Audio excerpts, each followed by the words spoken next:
tercera y última ponencia de esta tarde. Voy a presentar a ambos ponentes. En primer lugar, a el doctor Virgilio Martínez Enamorado, licenciado y doctor en Historia Medieval por la Universidad de Málaga. Destaca una amplia labor docente que lo ha llevado a pasar por aulas en muchísimos centros. Entre ellos ha sido profesor funcionario del Instituto Provincial de Educación Permanente, profesor asociado en la Universidad de Málaga. Ha desempeñado también la función de investigador contratado por el CSIC en Granada y, bueno, ha estado también presente en la Universidad Autónoma de Barcelona, en la Universidad de Nuevo México, en la Boston University de Estados Unidos, Harvard, etcétera. Asimismo, ha recibido el título de profesor honorario del Departamento de Árabe por la Universidad Complutense de Madrid. Todo ello compaginado con el comisariado de varias exposiciones, entre las que cabe destacar el Triángulo de Al-Ándalus, celebrada en Rabat en el 2003, la exposición Ibn Jaldún, el Mediterráneo en el siglo XIV, auge y declive de los imperios, celebrada en los Reales Alcázares de Sevilla en 2006, así como distintas muestras sobre el personaje de Ibn Jaldún que han recorrido diferentes espacios, ¿no? Entre ellos Argel, el Cairo o la sede de las Naciones Unidas en Nueva York también. Es miembro del Consejo de Redacción de 14 revistas, numerosas revistas especializadas de carácter nacional e internacional, editor y coordinador científico de una docena de libros y ha codirigido 3 tesis doctorales. Actualmente está dirigiendo otras 5 y él mismo se encuentra ultimando, si no me equivoco, su segunda tesis doctoral, que leerá, bueno, la primera ya te acuesta, o la segunda, que leerá próximamente en la Universidad de Sais de Fez, en Marruecos. Bueno, ha participado también en más de un centenar de reuniones, congresos, actividades de carácter científico en numerosos países y, bueno, todo ello, además, hay que añadir su presencia como académico en numerosas instituciones académicas, entre ellas la Real Academia de Córdoba, el Instituto de Estudios Ceutíes, la Real Academia de Bellas Letras y Ciencias Históricas de Toledo, en la que nos hemos referido anteriormente, y o la Academia Andaluza de Historia. Bueno, paso a presentar también al segundo ponente de esta charla, es el doctor Juan Antonio Chavarría Vargas, licenciado en Filología Románica y doctor en Filología Hispánica, catedrático de Enseñanza Secundaria de Lengua Castellana y Literatura y profesor asociado, doctor en el Departamento de Lengua Española, Teoría de la Literatura y Literatura Comparada en la Facultad de Filología de la Universidad Complutense de Madrid. Como miembro investigador, pertenece a varios proyectos de investigación de las universidades de Granada y Cádiz, así como de la Universidad Complutense de Madrid. Es miembro de varias instituciones, mencionar la institución Gran Duque de Alba de la Excelentísima Diputación de Ávila, el Instituto de Estudios de Ronda y la Serranía, la Sociedad Española de Estudios Árabes y también la Academia Andaluza de la Historia. Entre sus líneas de investigación destaca la onomástica, la toponimia, la dialectología y el fenómenos de lenguas en contacto. Sus principales publicaciones se centran en el análisis del horizonte andalusí, magrebí y mediterráneo desde una perspectiva histórico-filológica, hispánica y arabo-románica. Su libro Cuando Castilla-La Mancha era el Andalus, Geografía y Toponimia, es, si no me equivoco, el último de momento publicado de una larga lista de publicaciones. Seguro que por poco tiempo será el último, alguno habrá.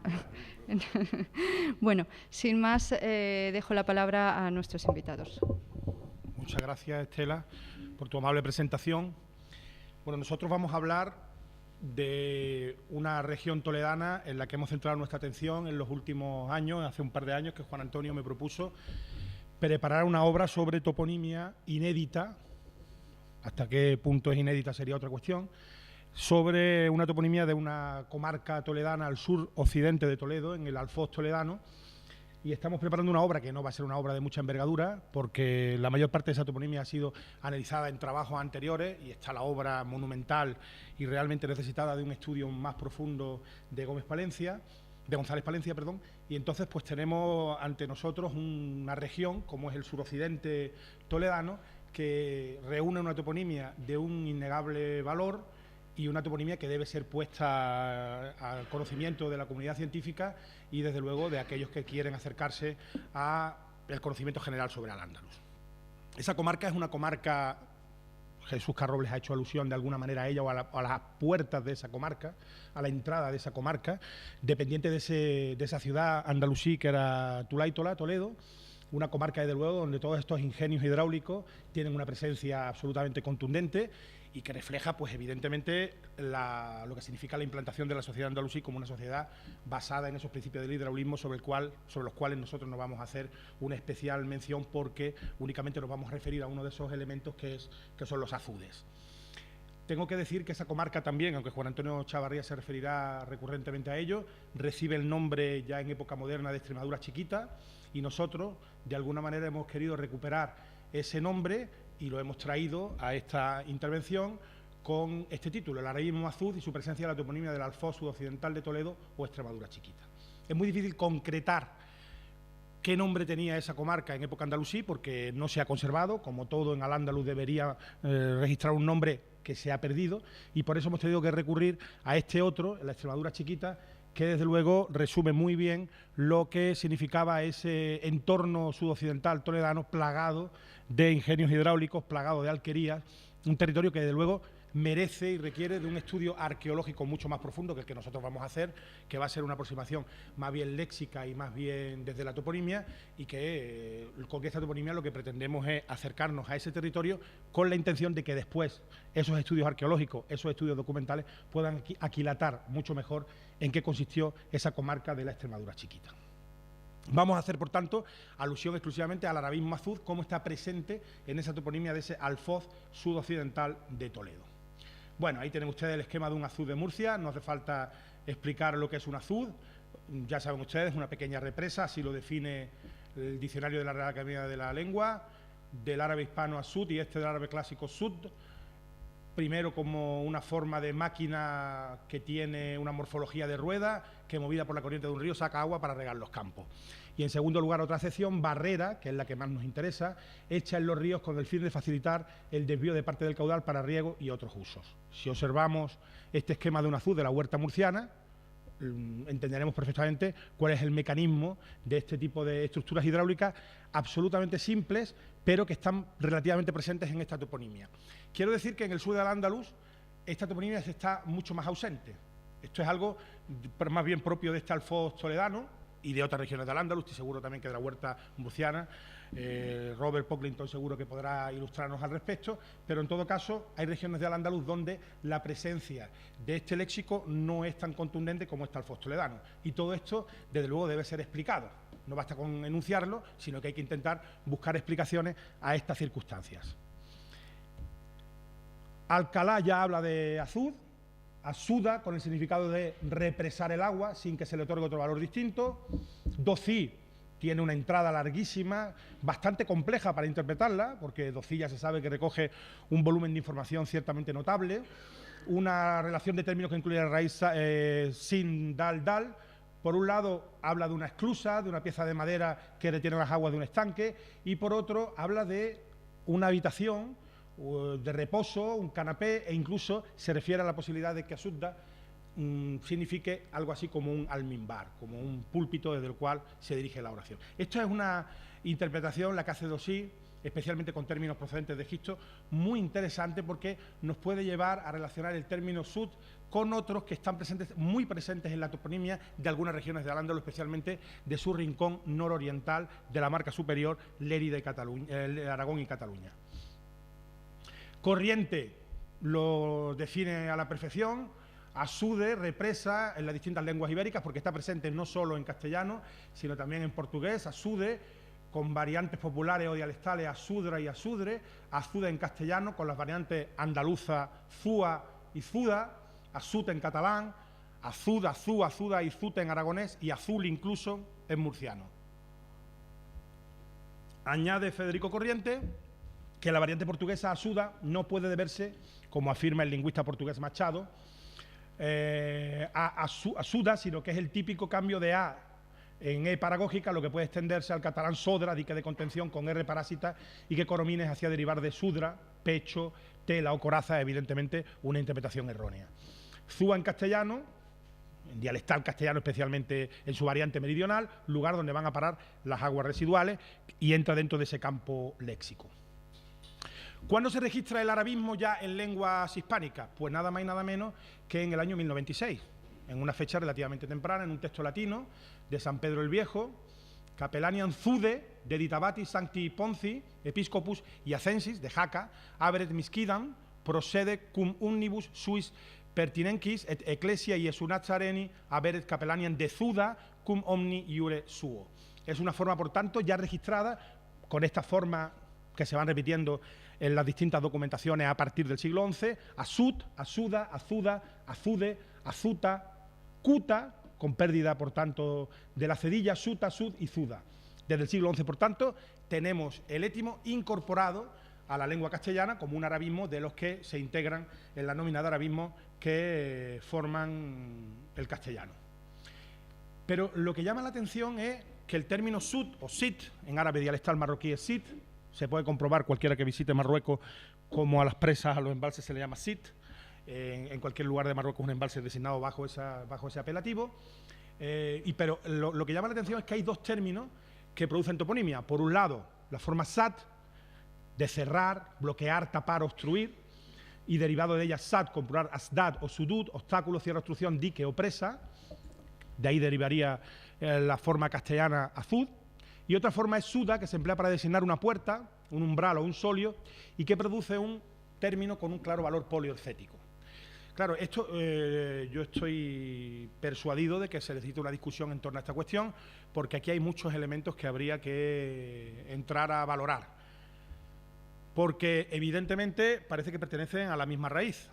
Y encontramos Suda como elemento topográfico, el torreón de la Zuda de Zaragoza, la puerta de Bezudo, fíjense ustedes, Baba Suda, que da seguramente por una interferencia de cabezudo la terminología, el topónimo Bezudo en Cuenca, es Baba Suda, como elemento topográfico, pero también Suda como fortificación. La Suda de Tortosa, que en realidad lo que viene a representar es la fortaleza de Tortosa, el castillo de Tortosa, y la Suda de Balaguer, de Balaga, que también lo que está designando es esa fortaleza. Es decir, parece que hay una misma raíz que da lugar a dos campos toponímicos distintos, uno con un valor hidráulico, con un valor hídrico clarísimo, azud, y el otro que designa más bien una fortificación con un valor evidentemente poliorcético. Todo esto tiene que ser discutido. No basta con decir, enunciar lo que yo estoy enunciando, pero esto pertenece a otra discusión en la que no vamos a entrar porque tenemos que centrarnos en la comarca de la Extremadura chiquita.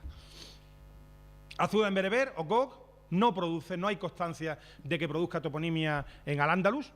Ahí tienen ustedes cómo se dice en bereber. No sé si aquí hay algún berberófono que me pueda corregir. Río, curso fluvial, Asif. Después lo que es la acequia Targa. Targa sí que puede producir y de hecho produce alguna evidencia toponímica en Al-Ándalus, pero el término azud en bereber o gog, en bereber al menos del medio Atlas, no parece que haya producido toponimia en Al-Ándalus. Y nos centramos ya en la comarca a la que vamos a dedicar nuestra atención. Tenemos que decir que estamos estudiando toda esta comarca. Evidentemente, ahora nos vamos a centrar en los azudes, pero hay otra toponimia. Me parece que son 20 topónimos los que analizamos. Prácticamente todos ellos inéditos, no han sido valorados desde ninguna perspectiva y se integrarán en un pequeño libro de unas 120, 130 páginas, donde hacemos un estudio léxico, un estudio histórico de toda esa toponimia. Estamos ante un repertorio toponímico importantísimo, muy relevante, que lo que demuestra es lo que se ha dicho en la conferencia anterior, que esa zona de Toledo, pues hasta el siglo XIII está viviendo en esa zona está viviendo una población de origen andalusí. Me recuerda todo esto mucho a lo que sucede en Sicilia, en la Sicilia posterior a la conquista normanda. Esa población hasta ahora ha sido un enigma. Yo creo que ya con esos estudios arqueológicos y con los estudios documentales que se están realizando en torno al Alfoz de Toledo, podemos ir aquilatando mucho mejor qué pasó con esa población. Lo cierto es que a partir de un determinado momento esa población desaparece de una manera muy súbita. Todo eso tiene que ser explicado. Insisto, no basta con enunciar los problemas históricos para que los problemas se resuelvan. Son problemas que tienen que ser resueltos desde una perspectiva histórica. En el siglo XIII esa población parece desaparecer, pero lega una toponimia riquísima. Y ahí tenemos lo como llamamos Juan Antonio Chavarría y yo, una bolsa de topónimos muy destacada, de origen árabe, unos 20 topónimos, muchos más, los otros así que han sido de alguna manera analizados por otros estudiosos, a los que nosotros vamos a dedicar nuestra atención. Ahora presentamos únicamente a aquellos que contienen el término azud, pero en el libro vendrán los 16 restantes, me parece que son 16, sí, más o menos 16 o 17, son unos 20 topónimos. En el libro aparecerán otros de otra índole que se recogen en esta obra sobre toponimia y que titularemos algo así como Toponimia del Alfoz suroccidental de Toledo o de la Extremadura chiquita. Y nada más, doy la palabra a mi compañero y amigo Juan Antonio Chavarría. Gracias, buenas noches ya. Gracias a la SEA por la invitación a esta ponencia. Y como decía Virgilio, bueno, vamos a entresacar un poquito el trabajo que hemos realizado sobre esta zona, pero nos centramos exclusivamente en la toponimia derivada del arabismo azud. Esta comarca, para definirla, tengo que pedir perdón a los presentes porque no tenemos el reportaje fotográfico todavía, no hemos iniciado el reportaje fotográfico. Pero esto sería efectivamente lo que denominamos el Alfoz sudoccidental de Tulaítula, en época islámica y en los primeros tiempos de la repoblación. Y está en torno a la ribera del Tajo, son todo lo que hemos denominado alquerías fluviales o de ribera fluvial. Y no se ve bien ahí, pero vamos, que sería toda esta zona, en torno al río, el embalse de Castrejón, el término de Polán, Guadamur, donde está Guarrazá, Argés, Layos, exactamente. ¿Quieres pasar, por favor? El Alfoz suroccidental del Toledo, bueno, es cuando se así, del Toledo árabe y cristiano de repoblación. Se extiende a lo largo de la ribera de las vegas fluviales del Tajo, que abarcaría aproximadamente, como he dicho, parte del actual término de la propia ciudad de Toledo y los términos de Guadamur, donde está Guarrazar, uno de los topónimos que estudiamos, Polán, el extenso término de Polán, Argés, Casabuena y algo de Layos. Esta comarca, curiosamente, hemos querido recuperar este nombre. Desde finales del 18 se la denominaba la Extremadura chiquita. Desde las preguntas, desde Ensenada y los interrogatorios de Lorenzana, etc. Y por lo siguiente, el apropiado nombre de la Extremadura chiquita. Después de la conquista castellana y tras las sucesivas capturas de las mejores tierras mozárabes, entre comillas, por parte del cabildo catedralicio y de la jerarquía eclesiástica, toda esta zona se había convertido ya en posesión de la iglesia, del cabildo catedralicio, se habían convertido en unas grandes dehesas, en una gran superficie adhesada, con escaso aprovechamiento agrícola, y donde invernaban cabañas trashumantes de ganados merinos, serranos, bueyes de carretería, incluso rebaños de las tierras de Segovia, como bien indicaron don Fernando Jiménez de Gregorio, José María Ruiz Alonso y otros, ¿no? Es decir, que era una especie de zona de trashumancia, de pastos, de dehesas despobladas destinadas al pasto. De ahí el nombre de Extremadura chiquita, ¿no? Estos autores y algún otro han venido señalando desde hace tiempo una densa concentración en este territorio a modo de una bolsa atípica de una arraigada y nítida toponimia andalusí, tanto estrictamente árabe como de origen román andalusí.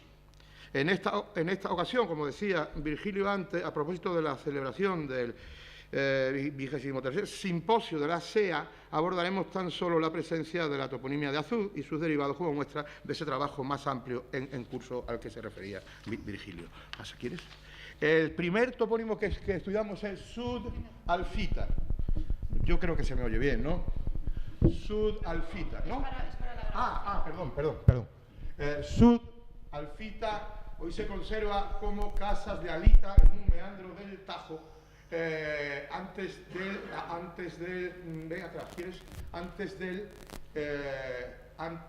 del embalse de Castrejón. Adelante. Sí, ya he dado. Ahí. ¿Aquí? Ahí. Casas de Alita, Toledo, que corresponde a ese antiguo Sud-Alfita. Sigue, por favor. Efectivamente, la denominación, como nos aparece en la fuente, es exactamente esta: Sud Alfita, término de la ciudad de Toledo en el río Tajo.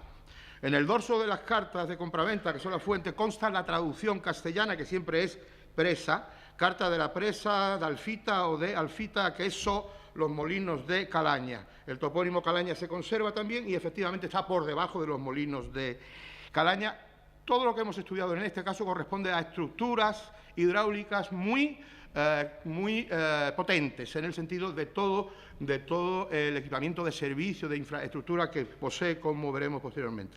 Además de ser un azud o presa derivada del río, constituía un importante complejo hidráulico, como decía, con solares, molinos, canales, ruedas, palana, que es un artefacto de la noria, pozos y corral. Este topónimo ya lo recogía Simonet y lo recogió Galmés de Fuente, pero sin identificarlo ni localizarlo geográficamente. Hoy se conserva, como he dicho, Casas de Alita, en términos de Toledo, a orillas del Tajo. Estas fuentes lo localizan perfectamente y coincide con estas casas de Alita, por debajo de los molinos de Calaña, dice, como está hoy, entre el azud del Alcaide, que estudiaremos posteriormente, y Gadir, Alcarma, o la laguna o estanque de la Viña. Las fuentes documentales se corresponden con cartas de compraventa de un cuarto de la azud de Alfita, de septiembre de 1170, un sexto de la azud de Alfita, de diciembre de 1180, y están efectivamente en González Palencia y en la transcripción que hizo Marie Christine de Vos. Pasa, por favor. Vale. En cuanto a su etimología y estructura formal, se trata de un característico híbrido árabo-romance, constituido por el artículo árabe al, más elemento romance fita, hincada, clavada, pero en el sentido de hito, límite, mojón, procedente del latín fictum, fictam, fictum, el participio pasado de figo, fillere, fijar, hincar. Alfita, todavía en la época de su primera datación, ofrecía la habitual conservación de la F inicial latina del romance mozárabe de Toledo o del romance andalusí de Toledo. Tanto fito o hito, o su femenino fita, ita, así como sus numerosos derivados y formaciones compuestas, tienen una gran difusión, como saben todos, toponímica, y suelen designar generalmente un mojón, un hito delimitativo de un determinado espacio territorial. Recordemos, entre otros, sin ánimo de ser exhaustivo, la famosa ciudadela medieval de Fita de Guadalajara, que según Simonet, aunque yo no lo he encontrado esa cita, mencionada y grafiada por Al-Idrisi como Fita, y los numerosos Piedrafita del noroeste peninsular, Piedrafita en Ávila, Lanzafita en el abulense municipio, es un municipio abulense del Valle del Tietar. Esto es otro Alfita, Sud Alfita, el azud del mojón o del hito, ¿no? Bien, el siguiente, que son pocos, son 4 más las menciones. Este se ha perdido, se llama Menzel Azeuden, o Menzel Azeuden.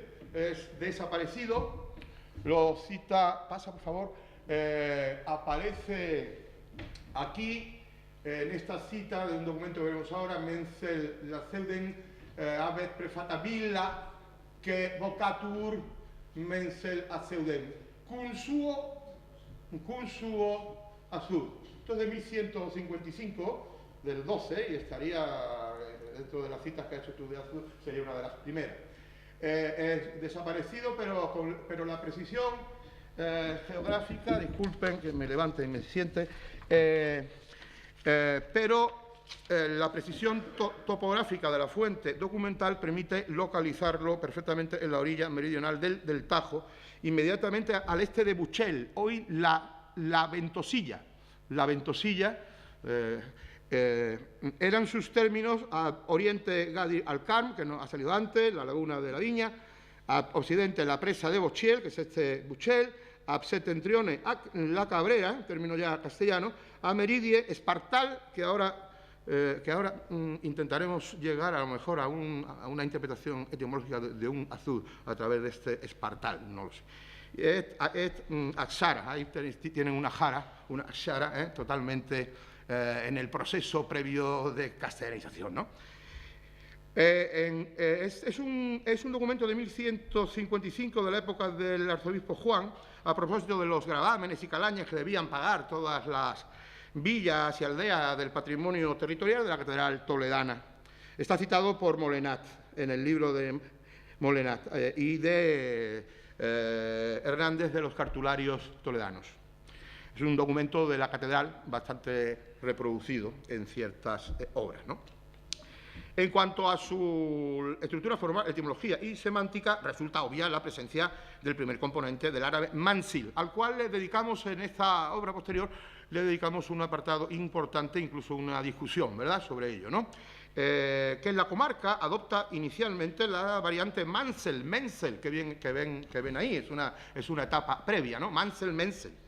Pero a la postre acaba triunfando por asimilación regresiva una forma popular masal con Z o con S, que deviene finalmente, con cambio del R, en Mazar, Mazara, Mazarambrós, Mazarracín y otros que citaremos ahora. Es este Menzel, Mensil, del árabe Mensil, que es un latinismo por otra parte, que termina siendo Mansel, Mensel, pero ahí a través de Masal, Masal, terminará como Mazar, Mazara, Mazarracín, Mazarambros, serían algunos ejemplos.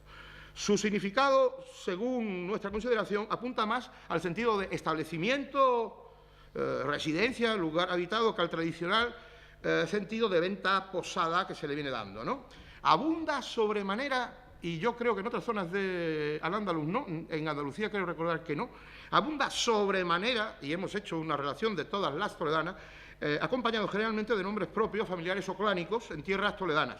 Así, por ejemplo, por citar algunos que tienen citado ahí, hay Mansil Saleh, Mansil Yais, Mansil Ambrus, que da fíjense, en la forma anterior, Menzel Ambros, que es el actual Mazarambros, o Mansil Racine, que es Mansel Racine, que es el actual Mazarracín.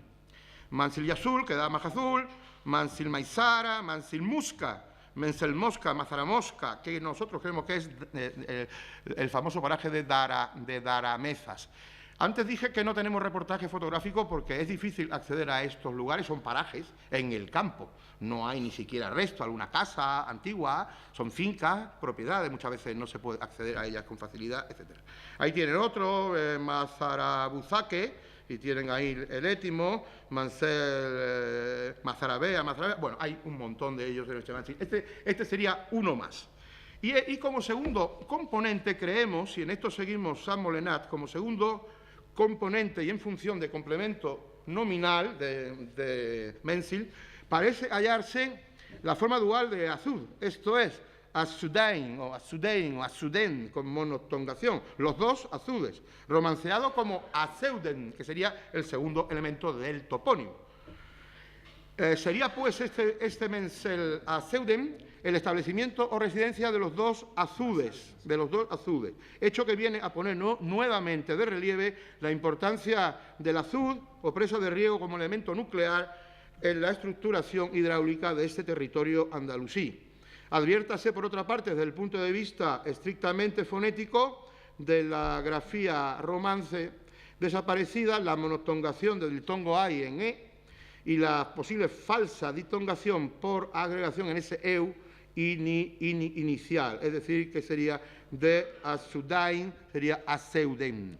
Antes se me olvidó comentar en alita, alfita, que hay una forma intermedia algita con H, cuando la H era aspirada en castellano, y tengo documentado una forma intermedia algita con H aspirada. Cuando desaparece la aspiración de la H, aparece alita.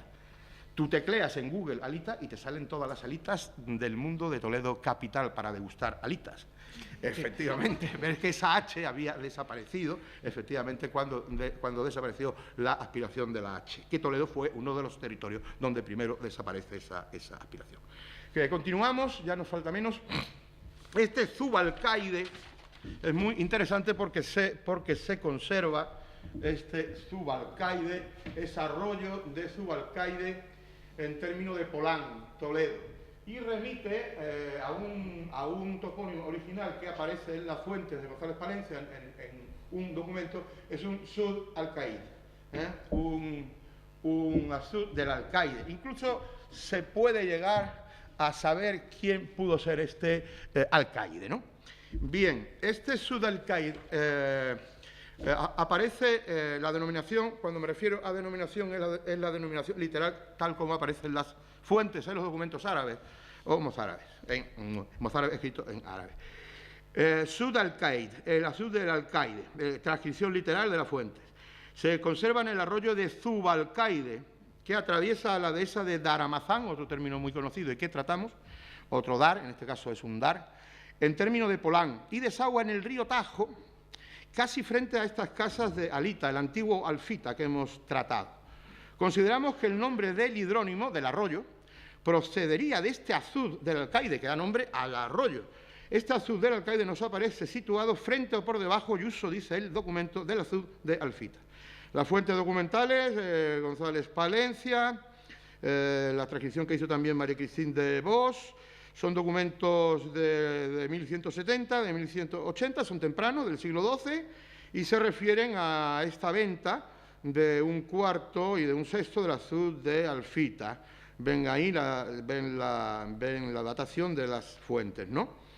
Quiero decir, porque no lo había comentado antes, en un marco histórico donde debemos situar este estudio, esta época corresponde al proceso de asimilación de estos cristianos islamizados, mal llamados mozárabes, tan islamizados que no se distinguían de los propios andalusíes, tan islamizados que utilizaban su propio sistema hidráulico de regadío, un regadío, como don Jesús Carroble mencionó anteriormente, estrictamente andalusí. En nada se parecía a una hidráulica cristiana, ¿no? Y esto lo demuestra perfectamente. Todo esto son compraventas que la Iglesia, jerarquía eclesiástica y autoridades toledanas cristianas se hacen con las tierras de estos mozárabes en su proceso ya de asimilación y extinción, ¿no?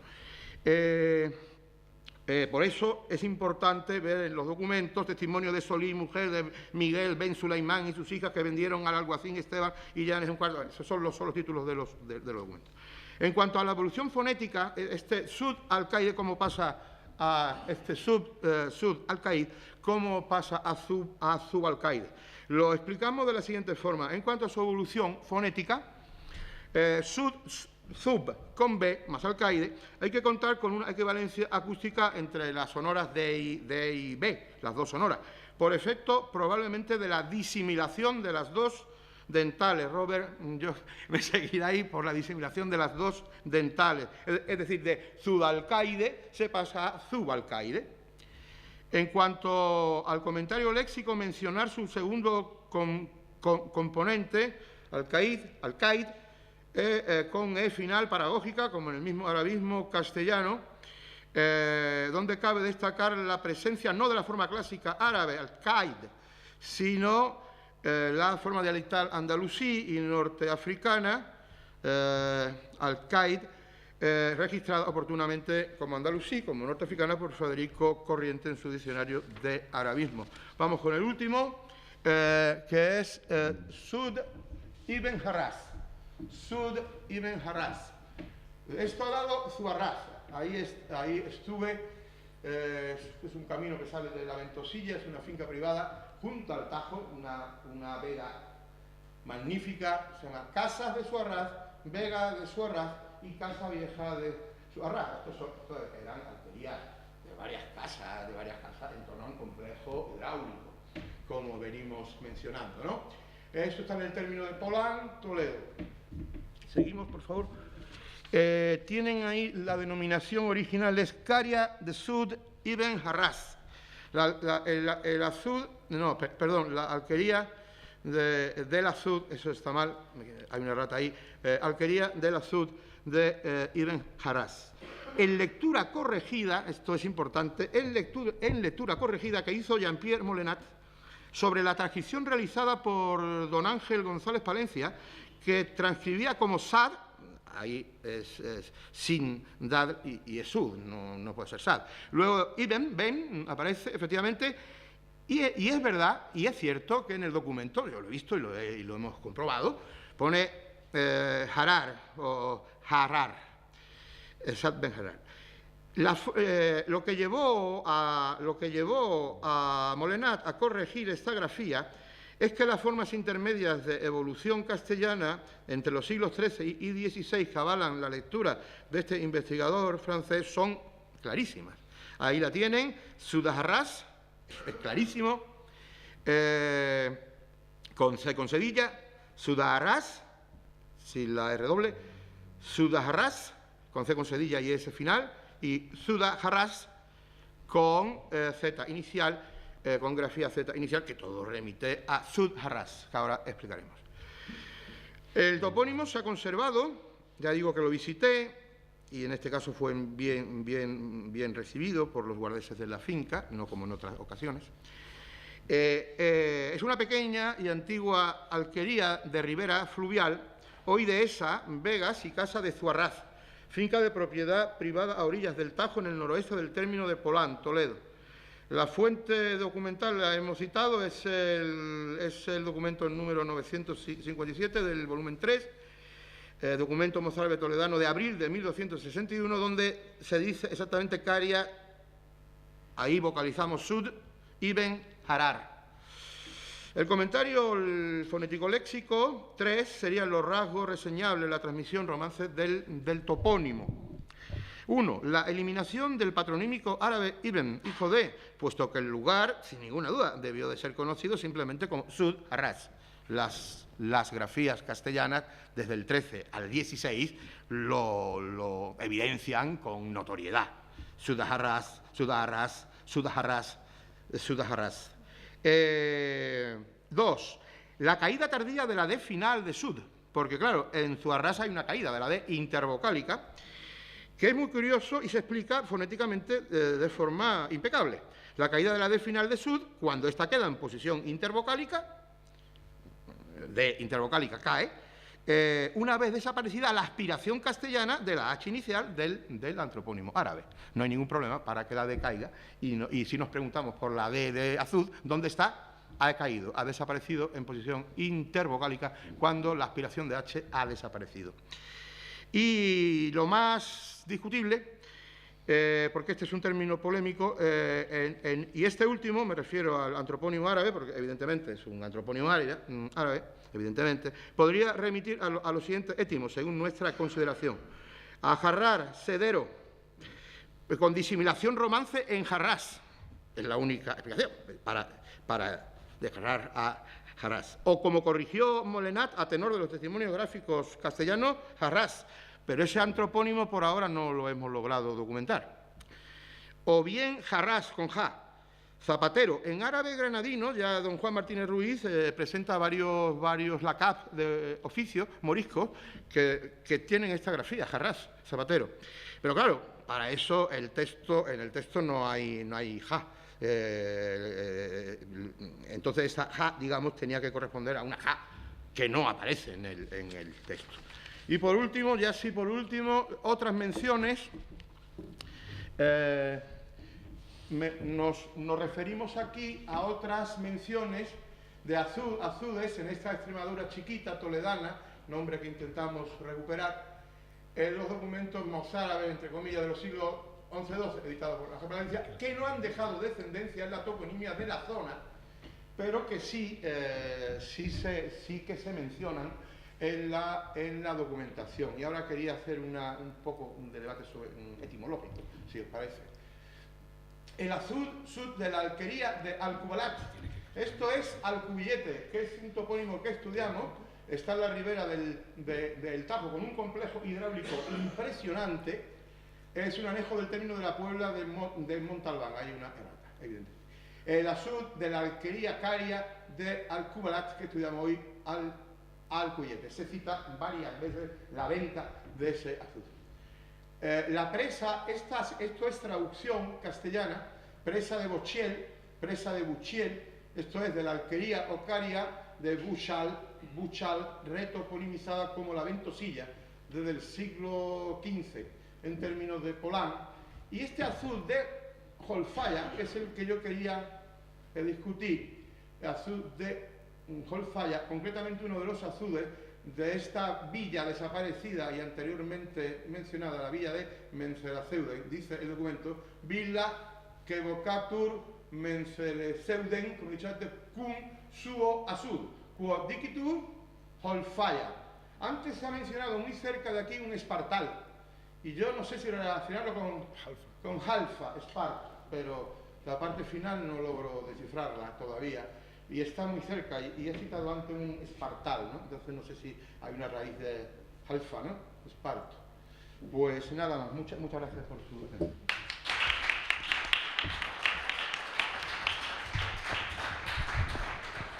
Muchas gracias a los participantes, a los dos últimos y, por supuesto, a todos los participantes en esta sección del simposio, que nos han dado diferentes visiones de la Toledo islámica desde el punto de vista arqueológico, literario y toponímico. Y ahora, tal y como habíamos dicho, aunque no tenemos mucho tiempo, pero si hay alguien quiere comentar, preguntar alguna cosa, abrimos, aunque sea unos minutos, un turno de palabras.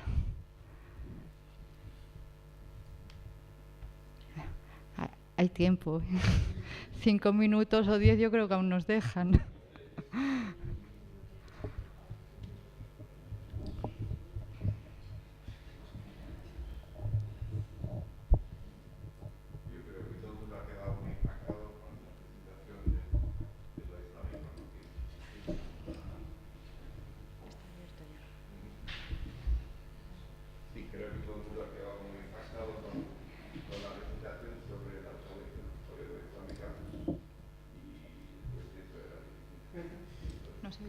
Robert, ¿está apagado?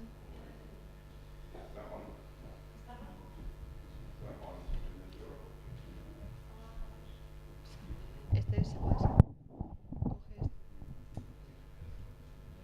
Coge este, Robert. Sí, lo único que tiene que salir aquí la persona. Bueno, tampoco tengo que decir mucho, ya lo he dicho 2 veces. Y aparte de eso, también me han gustado mucho la poesía de Ibn Said en la voz de Hannah, que ha quedado muy impresionante, su estilo de leer en árabe y luego la traducción, y pone mucha emoción, lo cual da una sensación de una obra impactante, ¿no? Y ahora la toponimia también con mucho impacto, con mucho entusiasmo que se ha visto ahí. Son toponimias muy interesantes para, bueno, eso y los demás queremos verlo pronto. Tenemos una bolsa ahí, una densa concentración de topónimos en esos términos, y nos centramos, ya digo, nos centramos en lo que es parte de lo que fue ese término municipal de Toledo ciudad, pero algunos que pertenecen a esa jurisdicción. El término de Guadamur, estudiamos Guadamur, Guarrazar también. Luego en Polán, efectivamente, hay mucha toponimia árabe, en Argés y en Larios, y llegamos hasta Casabuenas al sur de Toledo, que tenemos ahí un topónimo muy interesante, creo que se llama es un bush, es de los pocos bush. Es que es importante porque salen unas series toledanas, como es Dar, que hemos recopilado casi todos los Dar toledanos, que en Andalucía sí Granada, están, sobre todo. sí están registrados como casas. Esta serie de Menzi, que es muy interesante, y bueno, hemos visto que hay posibilidades de trabajo sobre esta pequeña comarca, evidentemente, es una micro. Sí, pues muchas gracias a los dos y a los otros 3 que han hecho todos. Una sesión muy amplia esta vez. Bueno, venga, si no hay más que decir, nos vamos a casa, ¿no?